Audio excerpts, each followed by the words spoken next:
إن الحمد لله نحمده ونستعينه ونستغفره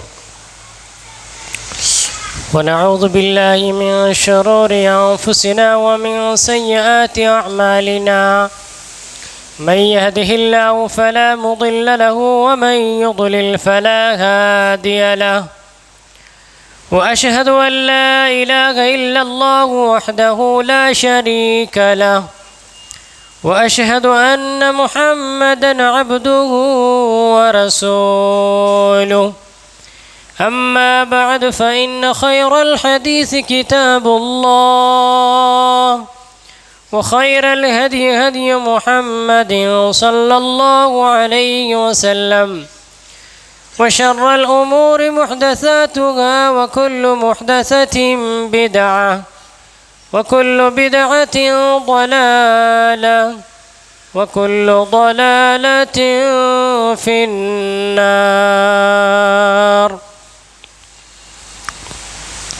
فقد قال الله تعالى في كلامه المجيد: أعوذ بالله من الشيطان الرجيم. بسم الله الرحمن الرحيم.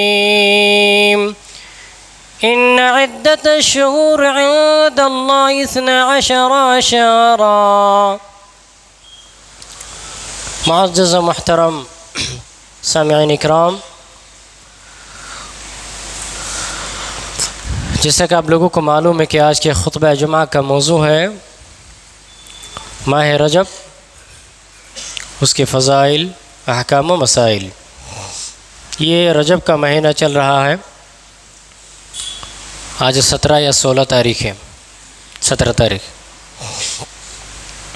اس مہینہ کو رجب المرجب یا رجب مضر کہا جاتا ہے۔ جب رجب مضر کہا جائے تو مضر یہ قبیلہ خاندان کا نام ہے مکہ کے اندر۔ اس قبیلے کے لوگ اس مہینہ کی سب سے زیادہ تعظیم تحریم کرتے تھے، اسی لیے اس مہینہ کی نسبت ان لوگوں کی طرف کی گئی اور اسی نام سے مشہور ہوا۔ اور اللہ کے رسول صلی اللہ علیہ وسلم نے یہ دونوں لفظ استعمال کیا، رجب مضر، اور دوسرا نام رجب المرجب۔ رجب یرجب ترجیب، اس کا معنی ہے تعظیم کرنا، احترام کرنا۔ تو عرب کے اندر اس مہینہ کی بڑی تعظیم تکریم کی جاتی تھی، اسی لیے اس مہینہ کا نام رجب المرجب ہوا۔ تو آئیے ہم شروع کرتے ہیں کہ رجب کا مہینہ یہ حرمت والے 4 مہینوں میں سے ایک ہے۔ حرمت والا مہینہ یعنی حرام مہینہ، جس کے اندر کوئی بھی گناہ کا کام دوسرے مہینے کے مقابلہ میں زیادہ حرام ہے۔ اللہ رب العالمین نے ان 4 مہینوں کو حرام قرار دیا، خصوصاً کہ اپنے اوپر ظلم و زیادتی نہ کرو۔ چونکہ عرب کے اندر ماحول ایسا تھا، ایک دوسرے سے لڑنا جھگڑنا، ایک دوسرے پر ظلم و زیادتی کرنا، ایک چھوٹی چھوٹی چیزوں کو لے کر کے 40 سال تک لڑائی ہوتی تھی۔ خنسا نام کی ایک شاعرہ ہے، اس کو مخضرم شاعرہ کہا جاتا ہے۔ یعنی مخضرم جس نے زمانہ جاہلیت اور اسلام دونوں پایا اور بعد میں وہ اسلام لائے۔ رسا کے اندر سب سے زیادہ مشہور اگر کوئی شاعرہ ہے تو یہ خنسا ہے۔ صخر اور معاویہ ان کے 2 بھائی ہیں، ان کے انتقال کے بعد انہوں نے ان کی رسا میں اشعار کہے، اور انہی اشعار کی وجہ سے خنسا پوری دنیا کے اندر مشہور ہوئی۔ اگر کہا جائے شاعرۃ الرسا، فوراً سمجھ لیجئے وہ خنسا ہے۔ مخضرم صحابی میں سے ایک حسان بن ثابت ہے، جنہوں نے زمانہ جاہلیت اور اسلام دونوں پایا اور اسلام قبول کیے، جن کو اسلام لانے سے پہلے شاعر الانصار کہا جاتا تھا، اسلام لانے کے بعد شاعر الرسول، شاعر الیمن کا لقب ملا۔ یوں سمجھیے جب بھی کہا جائے کہ شاعر الرسول کون ہے؟ حسان بن ثابت ہے۔ انہوں نے رسول اکرم صلی اللہ علیہ وسلم کی عزت احترام کا اس طرح سے دفاع کیا کہ قریش اور مکہ کے لوگوں کا جو بڑے بڑے شاعر، شعراء، ادباء، الفاظ فصاحت کے بڑے مالک تھے، وہ ایسے الفاظ میں رسول اکرم صلی اللہ علیہ وسلم کی ہجو کرتے تھے، یعنی برائی بیان کرتے تھے کہ دوسرے صحابہ کرام کو تکلیف ہوتی تھی۔ اور اللہ کے رسول کے بارے میں کیا کہا گیا؟ وما هو بقول شاعر وما هو بقول کاہن، کہ اللہ کے رسول صلی اللہ علیہ وسلم شاعر نہیں ہے، اللہ کے رسول صلی اللہ علیہ وسلم کاہن نہیں ہے۔ یہ الگ بات ہے کہ رسول اکرم صلی اللہ علیہ وسلم کو جامع الکلم کہا گیا، آپ کو جوامع الکلم سے نوازا گیا، اور اللہ کے رسول اللہ صلی اللہ علیہ وسلم کئی مرتبہ ایسے الفاظ آپ یوں ہی کہے کہ شاعر کی ترتیب لے گئی، وہ الگ بات ہے، لیکن آپ شاعر نہیں تھے۔ اچھا، اللہ رب العالمین کا رسول اکرم صلی اللہ علیہ وسلم کو شاعر اور کاہن نہ بنانا کیا وجہ ہے؟ وَالشُّعَرَاءُ يَتَّبِعُهُمُ الْغَاوُونَ، کہ شعراء ان کے پیچھے اکثر گمراہ لوگ ہوا کرتے ہیں، شیطان سب سے زیادہ ان کے پیچھے ہوا کرتے ہیں۔ کیوں؟ جتنی بھی دنیا میں شعراء گزرے ہیں، ادباء، پوئٹ، آپ دیکھیں گے اکثر یا تو شراب پیتے تھے، یا تو زنا کرتے تھے، یا تو نشہ آور چیز استعمال کرتے تھے۔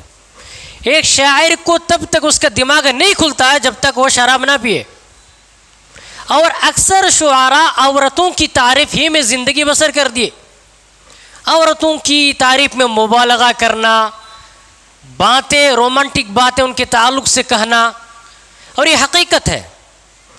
ایک شاعر جب گہرائی میں جاتا ہے تو اپنے عقل کو کھو دیتا ہے، اصلی جو عقل ہے، دماغ ہے، وہ کھو جاتا ہے۔ حطیئہ یہ شاعر اموی ہے، یہ مسلمانوں کی اس طرح سے، خیر بات دوسری طرف چلے گئی، ایک بات بیان کر کے ختم کر رہا ہوں۔ حطیئہ یہ اموی شاعر ہے، یا اموی دور کے، امیڈ پیریڈ جو بولا جاتا ہے نا، اس دور کے یہ شاعر ہے۔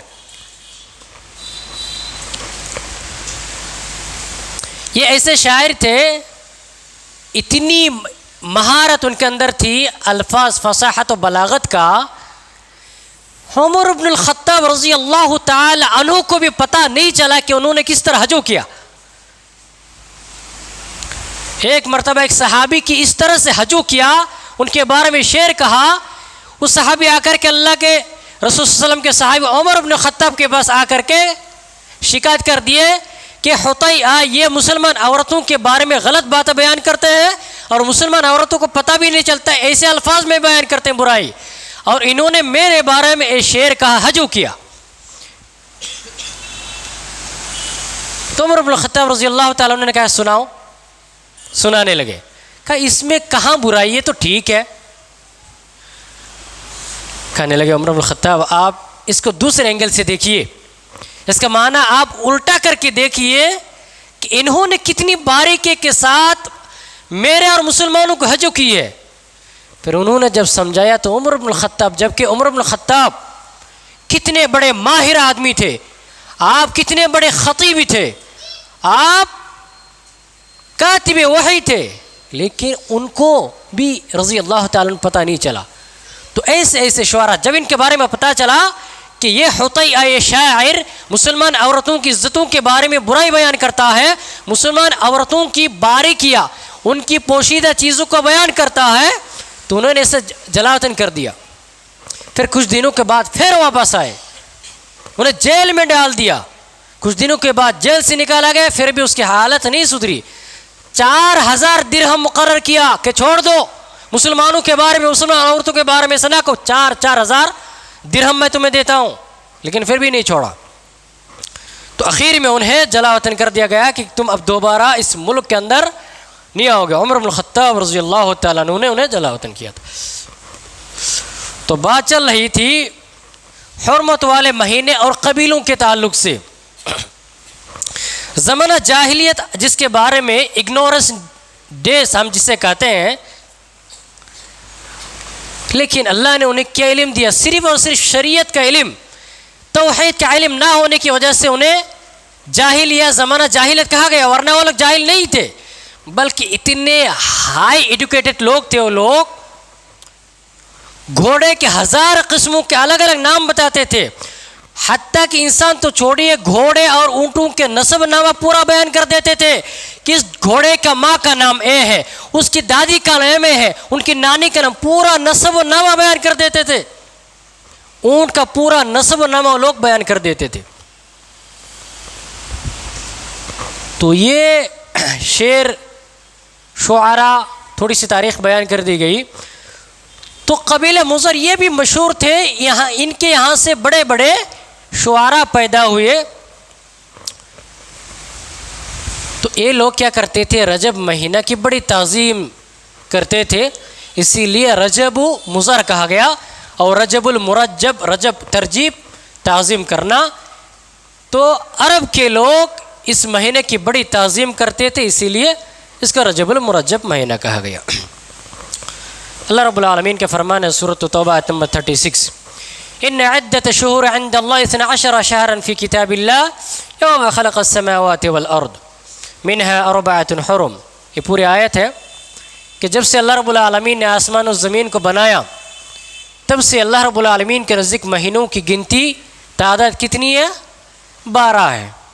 ایسا نہیں ہے کہ سائنسدانوں نے، ڈاکٹروں نے اسے بنایا، بلکہ اس چیز کو اللہ رب العالمین نے آسمان و زمین کی تخلیق کے بعد یہ سسٹم زمین و آسمان کا، یہ دن و رات کا، یہ مہینوں کا، یہ ہفتے کا، یہ سسٹم 24 گھنٹے کا سسٹم کس نے بنایا؟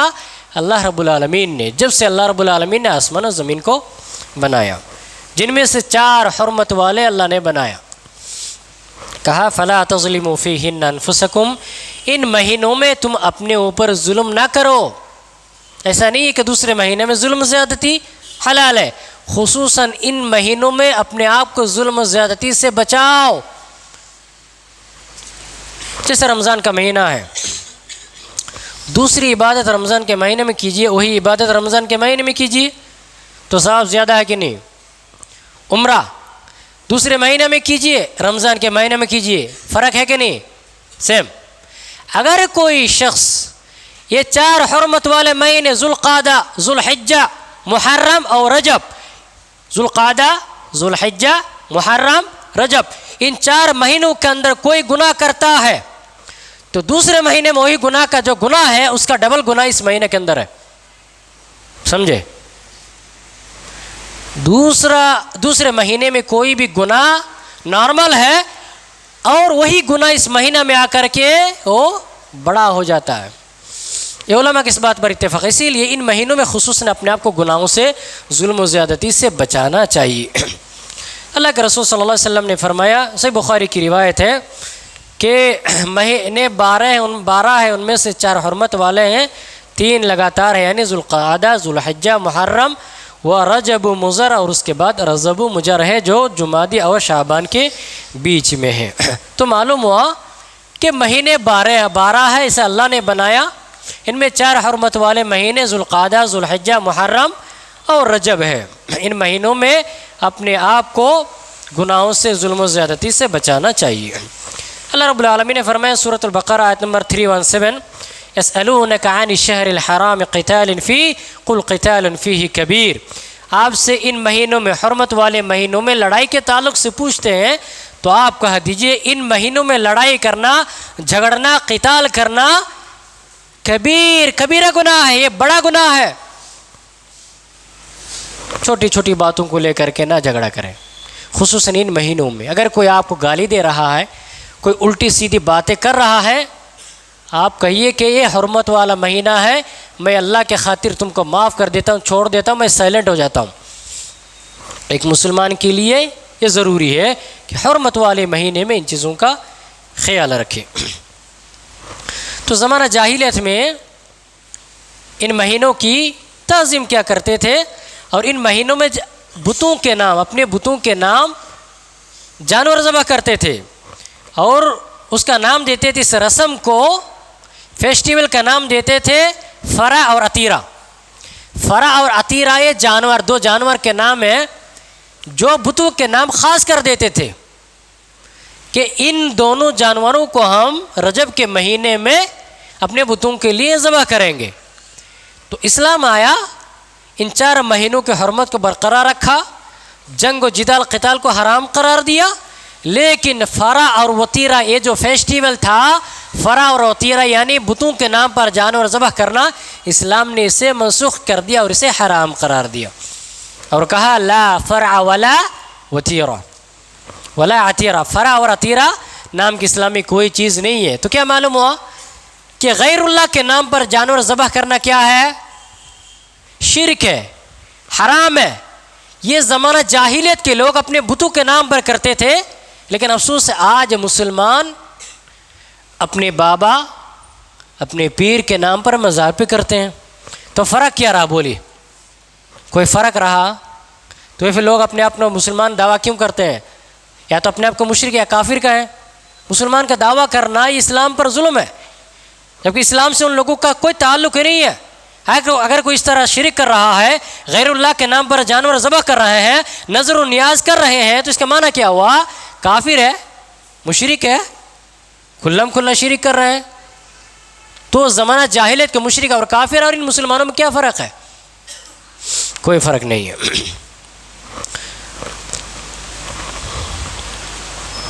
تو اس مختصر سی باتوں سے جو بات معلوم ہوئی کہ رجب کا مہینہ حرمت والے 4 مہینوں میں سے ایک ہے، ان مہینوں کے اندر گناہ، جنگ و جدل، قتال سے ہمیں خصوصاً بچنا چاہیے، اس مہینے کی عظمت کا ہمیں خیال رکھنا چاہیے، لیکن غیر اللہ کے نام پر کوئی بھی کام، ہمیں کوئی بھی عبادت نہیں کرنا چاہیے، یہ شرک ہے۔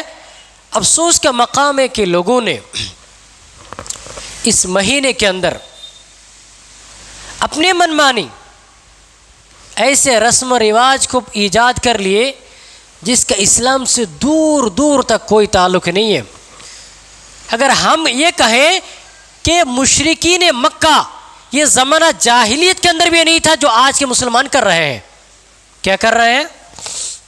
نئی نئی بدعتیں، نئی نئی چیزیں اپنے دین کے اندر۔ شیطان بھی بڑا افسوس کرتا ہوگا کہ مشرکین جنہیں مشرک کہا گیا، جنہیں کافر کہا گیا، ان لوگوں نے وہ کام نہیں کیا، تم ان سے 2 قدم آگے ایڈوانس نکل گئے کہ دین کے نام پر نئی نئی چیزیں تم ایجاد کر رہے ہو، جبکہ دین کے نام پر اسلام میں کوئی بھی چیز ایجاد کرنا کیا ہے؟ سب سے بری چیز ہے۔ فإن محدث اللہ کے رسول صلی اللہ علیہ وسلم نے فرمایا کہ وشر الامور محدثاتها، اسلام کے اندر سب سے بری چیز کیا ہے؟ دین کے اندر نئی نئی چیزیں ایجاد کرنا۔ وَكُلُّ مُحْدَثَةٍ بِدْعَةٍ، دین کے اندر نئی چیز جو ایجاد کی جائے وہ کیا ہے؟ بدعت ہے۔ وَكُلُّ بِدْعَةٍ ضَلَالَةٍ، اور ہر بدعت گمراہی ہے۔ وَكُلُّ ضَلَالَةٍ فِي النَّارِ، اور ہر گمراہی کا ٹھکانہ کیا ہے؟ جہنم میں۔ یہ کھلم سی بات ہے، بخاری، مسلم، کتب 6، کسی بھی حدیث کی کتاب اٹھا لیجئے یہ بات آپ کو ملے گی۔ ہر خطبہ کے اندر اللہ کے رسول صلی اللہ علیہ وسلم یہ بات بیان کرتے تھے اور اپنے امت کو ڈرایا کرتے تھے، میرے امت کے لوگوں دین کے اندر نئی نئی چیزیں بدعت ایجاد کرنے سے بچو۔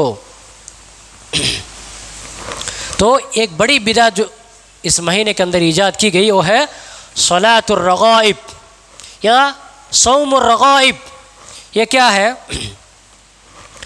یہ ایک نماز ہے جو رجب کے مہینے میں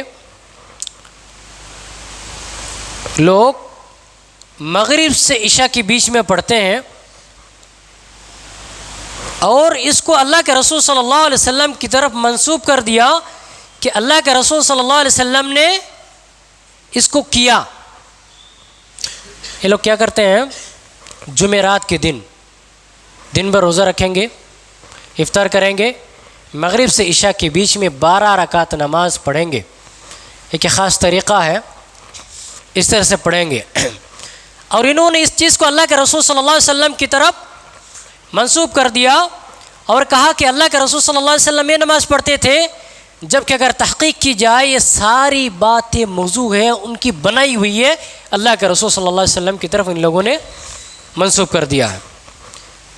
آپ حدیث کی کسی بھی کتاب کو اٹھا لیجئے، صلاۃ الرغائب کے نام سے خیر القرون یعنی رسول اکرم صلی اللہ علیہ وسلم کے زمانے میں صحابہ، تابعین، تبع تابعین، امام ابو حنیفہ، امام مالک، امام شافع، امام احمد بن حنبل رحمہم اللہ، ان کے دور میں یہ بدعت، یہ نماز نہیں پائی گئی تھی، یہ روزہ نہیں پایا گیا تھا، اسے لوگوں نے بعد میں ایجاد کیا اور اللہ کے رسول کی طرف منسوخ کر دیا۔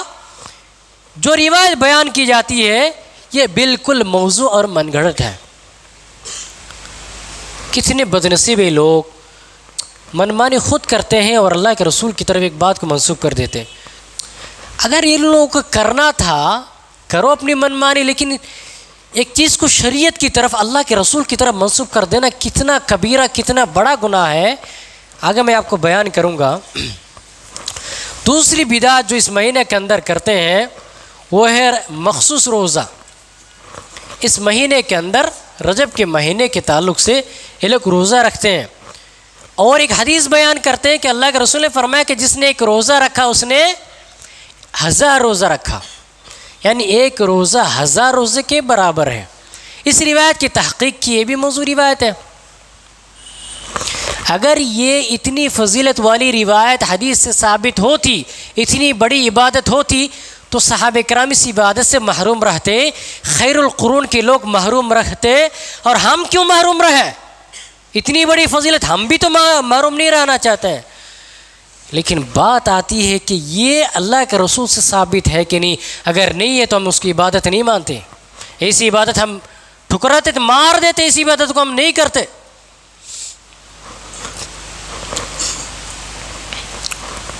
اور ایک روایت جو ان لوگ اللہ کے رسول کی طرف منسوب کرتے ہیں کہ جس نے 4 رکعت نماز پڑھی رجب کے مہینے میں، اور پہلی رکعت میں آیت الکرسی اور دوسری رکعت میں سورہ اخلاص پڑھی، تو گویا کہ دنیا میں اس نے جنت کو دیکھ لیا۔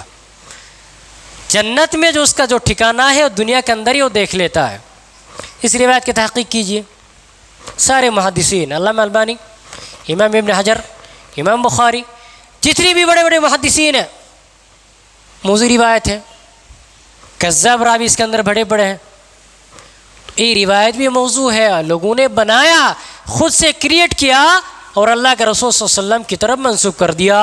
یہ بہت بڑا گناہ ہے دین کے اندر، اپنی بات منمانی خود کرنا اور اسے اللہ کے رسول کی طرف منسوب کر دینا کبیرہ گناہ ہے۔ سنیے حدیث بخاری کی روایت، رسول اکرم صلی اللہ علیہ وسلم نے فرمایا: من کذب علی متعمدا فلیتبوأ مقعدہ من النار، کہ جو شخص میرے تعلق سے جان بوجھ کر کے جھوٹی باتیں بیان کرے، میری طرف منسوب کرے، وہ اپنا ٹھکانہ جہنم میں تلاش کرے۔ جو شخص اللہ کے نبی کی طرف کوئی جھوٹی بات منسوب کرے جسے اللہ کے رسول نے نہیں کہا، اس پر جہنم واجب ہو گئی۔ کیا حشر ہوگا ان لوگوں کا۔ دوسری روایت یہ بھی بخاری کی ہے، اللہ کے رسول فرماتے ہیں: لا تکذبوا علی فانہ من کذب علی فلیلج النار، میرے بارے میں جھوٹی باتیں لوگوں کو بیان نہ کرو، میرے نام سے لوگوں کو جھوٹی باتیں نہ بتاؤ، کیونکہ جو شخص میرے تعلق سے جھوٹی باتیں بیان کرے گا فلیلج النار، وہ جہنم میں جائے گا۔ اس کا ٹھکانہ کیا ہے؟ اللہ اکبر، کتنی بڑی بات ہے۔ آگے سنیے بخاری کی روایت بھی: من یقل علی ما لم اقل فلیتبوأ مقعدہ من النار، جس نے کوئی ایسی بات میرے تعلق سے کہی جسے میں نے نہیں کہا، وہ اپنا ٹھکانہ جہنم میں بنا لے۔ بس یہ 3 روایتیں۔ اب سمجھیے کہ کسی بھی جھوٹی بات، غلط بات بیان کرنا اور اسے اللہ کے رسول کی طرف منسوب کر دینا کتنا بڑا کبیرہ گناہ ہے، اس کا ٹھکانہ جہنم ہے۔ اسی لیے اہل الحدیث کے علماء کا فتویٰ ہے کہ دین کے نام پر کسی بھی ضعیف حدیث پر عمل کرنا بھی درست نہیں ہے، چاہے وہ فضائل کے عمل میں کیوں نہ ہو، فضائل کے باب میں کیوں نہ ہو۔ فضیلت کوئی بھی فضیلت بھی ضعیف حدیث بیان نہیں کر سکتے، اس پر اتفاق ہے۔ ہم ضعیف حدیث کو بھی امت تک بیان نہیں کرتے تاکہ ہو سکتا ہے بعد میں تحقیق کے بعد وہ روایت موضوع تک پہنچ جائے، اس لیے ہم ضعیف روایت کو بیان نہیں کرتے۔ یہ منہج سلف ہے کہ ضعیف روایت کو بھی بیان نہ کیا جائے یہاں تک کہ وہ فضائل کے باب میں کیوں نہ ہو۔ اب فضائل اعمال کو اٹھا لیجئے، فضائل اعمال تو بہت مشہور ہے، دنیا کی ساری جھوٹی باتیں، موضوع باتیں، بہت کم روایتیں ملے گی آپ کو صحیح، اکثر جھوٹی من گھڑت غلط بات ہے اللہ کے رسول کی طرف منسوب کر دی گئی ہے۔ اب بتائیے فضائل اعمال پڑھنے والے، اس کو پبلش کرنے والے، اس کو پڑھانے والے، اس کی فضیلت بیان کرنے والے ہزاروں مسجدوں میں ایک کتاب پڑھی جاتی ہے، کیا حشر ہوگا؟ فضائل اعمال کے نام سے دنیا میں جو کتاب مشہور ہے، جو مساجد میں رکھی جا رہی ہے، پڑھی جا رہی ہے، اس کا حکم کیا ہوگا؟ آپ بتاؤ ان حدیث کی روشنی میں۔ بہت سنجیدہ معاملہ ہے۔ علماء نے اپنی زندگی داؤں پر لگا دی صرف ایک حدیث کو تحقیق کرنے میں، کہ تاکہ اللہ کے رسول کی طرف کوئی جھوٹی بات منسوب نہ کر دی جائے۔ امام بخاری کی تاریخ کو اٹھا لیجئے کہ انہوں نے اپنی پوری زندگی لگا دی تھی، کھانا پینا سب کچھ ترک کر دیا تھا، صرف سوکھی روٹی کھاتے کھاتے بیمار پڑ گئے تھے۔ ڈاکٹر نے کہا، حکیم نے کہا کہ اللہ کے بندے اپنی جان خطرے میں ڈال رہے ہو؟ کہا نہیں، میرے پاس وقت نہیں ہے، وقت نہیں ملتا ہے۔ ایک ایک حدیث کے لیے ہزاروں کلومیٹر جاتے تھے، سفر کرتے تھے، جب تک پوری تحقیق نہ ہوتی تھی اس کے بارے میں اطمینان نہیں ہوتا تھا۔ ہزاروں لوگوں تک پوچھتے تھے ایک آدمی کے بارے میں۔ ایک آدمی کے بارے میں جب پتا چلا کہ فلاں آدمی رسول اکرم صلی اللہ علیہ وسلم کی حدیث ان کے پاس ہے، رسول اکرم صلی اللہ علیہ وسلم کی حدیث سے بیان تو کرتے ہیں، لیکن فلاں شخص بازار میں کھڑے ہو کر کے کھاتا ہے پیتا ہے، ان سے امام بخاری نے حدیث نہیں لیا۔ کیوں؟ یہ ہے امام بخاری۔ اس طرح سارے ائمہ مجتہدین محدثین نے لگا دے اپنی پوری جان صرف حدیث کی صحت کے لیے، صحیح حدیث لوگوں تک۔ 3 لاکھ احادیث امام بخاری نے جمع کیا تھا نا، 3 لاکھ احادیث بخاری کے لیے۔ کتنے حدیث لائے بخاری میں؟ 7,000 7,500 بغیر تکرار کے 5,000۔ اور ایک ہر حدیث کے لیے کیا کیا امام بخاری نے؟ ریاض الجنہ میں ہر حدیث کے لیے 2 رکعت نماز پڑھنا، استخارہ کرنا، اللہ سے دعا کرنا، پھر جب دل کو اطمینان آ جائے پھر وہ حدیث لکھنا۔ اتنی ساری محنتیں کیوں؟ امام بخاری سے اس لیے تو یہ لوگ جلتے ہیں، امام بخاری کا نام سنتے ہی 180 ڈگری کا بخار ان کے جسم پر چڑھ جاتا ہے۔ کیوں؟ کون سی غلطی تھی امام بخاری کی؟ ہاں، امام بخاری نے کون سا ظلم کیا تم پر کہ امام بخاری سے اتنی نفرت ہے؟ بخاری شریف سے اتنی نفرت کیوں ہے تمہیں آج؟ صرف اسی وجہ سے کہ انہوں نے تمہارے پول کو کھول دیا، تمہارے غلط عقائد کو بیان کر دیا، تمہارے موضوع ضعیف حدیث جو تم بیان کرتے انہیں بیان کر دی امام بخاری نے۔ ذرا ان کی قربانی کو دیکھو۔ یہ ہے محدثین ائمہ مجتہدین کی محنت۔ امام ابو حنیفہ نے کیوں کہا کہ اذا صح الحدیث فهو مذہبی، کہ لوگوں جب صحیح حدیث کا پتہ چل جائے اسی پر عمل کرو، وہی میرا مذہب ہے۔ اور جب میری کوئی بات رسول اکرم صلی اللہ علیہ وسلم کی بات سے، قرآن کی بات سے ٹکرا جائے، میری بات کو دیوار پر مار دو۔ کیوں کہا؟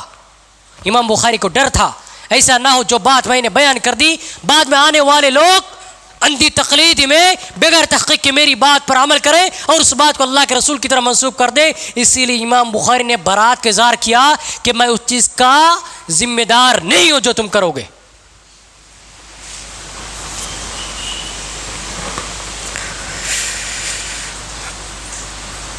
مولانا عبدالحی لکھنوی حنفی عالم ہے، بہت مشہور عالم ہے، فرماتے ہیں الآثار المرفوع صفحہ نمبر 77 کے اندر بات موجود ہے، حنفی بھائی اگر ہے دیکھ لیجئے گا۔ عبدالحی لکھنوی وہ فرماتے ہیں کہ ہند، پاکستان، بنگلہ دیش، بلاد ہند کے اندر یہ رجب کے مہینہ کے تعلق سے جو رسمیں، جو نمازیں، جو روزے، جو نظر و نیاز کونڈے لوگ کر رہے ہیں، فلا اصل لہ، اس کی کوئی اصلیت نہیں ہے۔ الفضل لما شہدت بہ الاعداء، بتاؤ، یہ تو حنفی مذہب کے بہت بڑے عالم ہیں عبدالحی لکھنوی، بڑی بڑی کتابیں ان کی، یہ خود فرماتے ہیں، ان کی کتاب الاثار المرفوعہ کے اندر 77 صفحہ نمبر ہے کہ رجب کے نام پر جو کونڈے، جو نظر نیاز، جو روزے، عبادت ہم کرتے ہیں، کیا جاتا ہے، اس کی کوئی اصلیت نہیں ہے، سب بدعت ہے۔ رجب کے تعلق سے بعض لوگوں کا خیال ہے کہ اس مہینے میں عمرہ کرنا افضل ہے۔ یاد رکھیے، صرف رمضان کے علاوہ عمرہ کرنے کی الگ کوئی فضیلت نہیں ہے۔ رمضان میں عمرہ کرنا حج کے برابر ہے، رسول اکرم صلی اللہ علیہ وسلم کے ساتھ حج کرنے کے برابر ہے۔ اس کے علاوہ کوئی بھی مہینہ ایسا نہیں ہے جس کے عمرہ کا الگ فضیلت ہو، ایکسٹرا فضیلت ہو۔ جو عمرہ کی فضیلت ہے وہ فضیلت ہے، اس کی جگہ پر برقرار ہے۔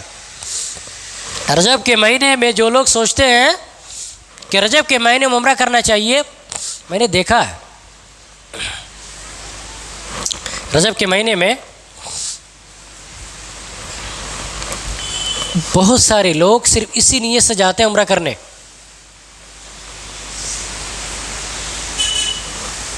اور 12 ربیع الاول کی بات آئے تو کیا پوچھیں گے، پورے سعودی عرب سے جتنے بھی بدعتی بڑے بڑے ہیں، پاکستان، بنگلہ دیش، انڈیا کے، سب آئیں گے، یہاں تک کہ یہ حرم کی امام کے پیچھے نماز بھی نہیں پڑھتے۔ اتنی غلط بات ہے، اتنے غلیظ لوگ ہیں لوگ۔ یہ میرے خود کی گواہی ہے، 4 سال مدینہ میں رہا ہوں، جھوٹ نہیں بول رہا ہوں، ممبر سے بول رہا ہوں۔ دیکھا میں نے مسجد نبوی کے اندر، مسجد حرام، خانہ کعبہ کے اندر یہ لوگ نماز نہیں پڑھتے، نماز ہو رہی ہے بیٹھے ہوئے ہوں گے۔ تراویح کی نماز میں پڑھ رہا تھا، میرے بغل ہی میں ایک بندہ، ادھر تراویح کی جماعت چل رہی ہے، یہ الگ سے خود سے نماز پڑھ رہے ہیں، جماعت چل رہی، اس جماعت میں شریک نہیں ہو رہا ہے، نماز الگ سے پڑھ کر کے بندہ نکل گیا۔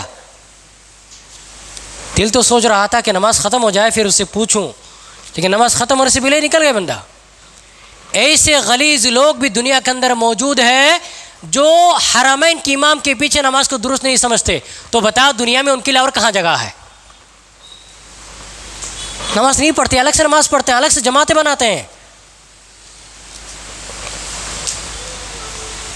چلاتے، نعرہ لگاتے ہیں، پولیس پکڑ کر کے باہر نکال دیتے ہیں، لیکن شرم نہیں آتی ان لوگوں کو۔ پاکستانی ایک ڈرائیور جا رہا تھا کہ یہ مجھ سے پوچھنے لگا، تم لوگ 12 ربیع الاول نہیں مانتے، میلاد نہیں مناتے؟ دلیلیں دینے لگا، قرآن سے ادھر سے بات ہے۔ میں نے کہا کہ آپ باتیں کہاں سے آپ کو ملے؟ کہا کہ فلاں بیان کے، کہا خود سے پڑھ کر کے ذرا دیکھیے تو اس کا معنی کیا ہے۔ اتنی غلط باتیں اللہ کے رسول کی طرف منسوب کرنا، قرآن کے اندر بھی ان لوگوں نے تحریف کیا، آپ کو معلوم ہے؟ قرآن کی آیتوں کو ادھر سے ادھر کر کے صرف اپنی منمانی کے لیے، اپنی بات کو ثابت کرنے کے لیے قرآن کی آیتوں کو ان لوگوں نے تحریف و تبدیل کر دیا۔ معنی تفسیر تو چھوڑیے، آیت کا جو لفظ ہے، ٹکڑا، اس کو پورا بدل دیا صرف اپنی بات کو ثابت کرنے کے لیے۔ کدھر جائیں گے یہ لوگ؟ کیسے مسلمان ہیں لوگ؟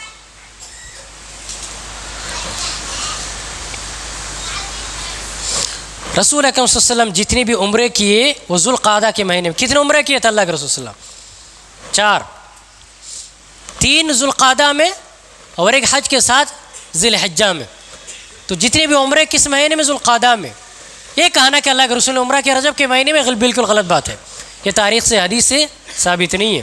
عمرہ کرنا کسی بھی مہینے میں کیجئے، لیکن رجب کے مہینے میں خاص کر کے عمرہ کرنا یہ کیا ہے؟ بدعت ہے۔ عمرہ کر رہے ہیں پھر بھی بدعت ہے۔ عمرہ کرنا کوئی بدعت ہے کیا؟ ثواب کا کام ہے، لیکن بدعت کیوں ہو رہا ہے؟ بدعت عبادت ہی میں ہوتی ہے نا، عبادت کا طریقہ اگر غلط ہوئی تو بدعت ہے۔ تو رجب کے نام سے جو لوگ عمرہ کرتے ہیں، ذرا تحقیق کریے، ذرا قرآن حدیث کی کتابوں کو اٹھا کر کے دیکھ لیجئے، تحقیق کر لیجئے۔ جانا ہے تو میرا مشورہ ہے رمضان کے مہینے میں جائیے اگر الگ فضیلت چاہیے۔ انس بن مالک رضی اللہ تعالیٰ عنہ بیان فرماتے ہیں کہ رسول اکرم صلی اللہ علیہ وسلم 4 عمرے کیے تھے، سارے کے سارے ذوالقعدہ کے مہینے میں کیے تھے، سوائے جو ذی الحجہ کے مہینے میں آپ نے حج کے ساتھ کیا تھا بس۔ رجب کے مہینے میں ایک جو مشہور بدعت لوگ انجام دیتے ہیں وہ ہے 22 تاریخ، رجب کی 22 تاریخ کو ایک بدعت انجام دیتے ہیں امام جعفر صادق کے نام سے۔ ذرا اس کو دھیان سے سنیے کہ لوگ تاریخ کو کس طرح بدل دیتے ہیں اور اپنی بات کو ثابت کرنے کے لیے کس طرح تعویل تحریف کرتے ہیں۔ کہتے ہیں، یہ ان کی کتابوں کے اندر لکھی ہوئی ہے کہ امام جعفر صادق نے مرنے سے پہلے وصیت کیا تھا کہ 22 رجب المرجب کو میرے نام سے نظر و نیاز چڑھاؤ، نظر و نیاز کرو، نظر مانو، اس کے بعد جو مانگنا ہے مانگو، تمہاری پوری مانگ پوری کی جائے گی، تمہارے دل کی ہر بات، ہر چیز سنی جائے گی، تمہاری ہر مراد پوری ہو جائے گی۔ اسے منسوب کر دیا کس کی طرف؟ امام جعفر صادق۔ امام جعفر صادق کون ہے؟ یہ آل البیت، اہل بیت میں سے ہے۔ علی رضی اللہ تعالیٰ عنہ آپ صلی اللہ علیہ وسلم کے داماد ہیں، ان کی اولاد میں سے ہے۔ حسین رضی اللہ تعالیٰ عنہ کی اولاد میں سے ہیں جعفر صادق۔ یہ شیعہ لوگ ان کو اپنا امام مانتے، ان کے 12 اماموں سے ایک امام یہ بھی ہے۔ اچھا، نواسۂ رسول ان کی طرف ایک غلط بات منسوب کر دینا کتنی بری بات ہے،